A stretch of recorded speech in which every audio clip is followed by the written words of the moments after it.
সৃষ্টি আমাদের জন্য আমাদেরকে সৃষ্টির সেরা জীব হিসেবে সৃষ্টি করে শুধু ক্ষান্ত হন নাই। ভাই একটু দেখান। এই হচ্ছে একটা গাছ, শুধু একটা গাছ। এটাকে আরো কাছ থেকে আসেন, একটু দেখান।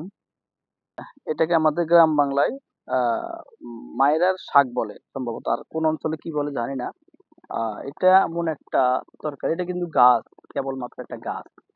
এই গাছ দেখেন ফুল পড়েছে, তারপর এখান থেকে বীজ হবে, বীজ রোপণ করলে আবার গাছ হবে।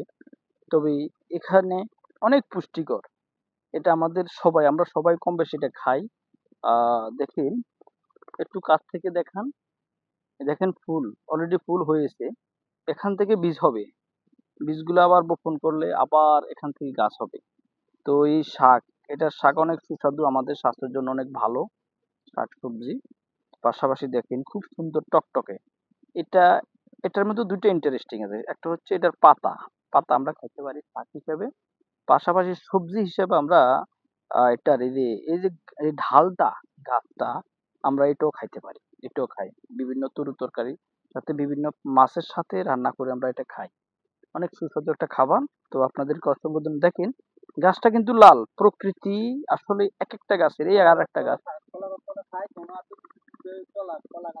এই একটা গাছ, দেখেন এই একটা গাছ, এটা এক কালার, এটা ডাঁটা মাডা এগুলো সবগুলো এক কালার, এটা এক কালার। হ্যাঁ, অনেক সুন্দর প্রকৃতি। সবাইকে অসংখ্য ধন্যবাদ।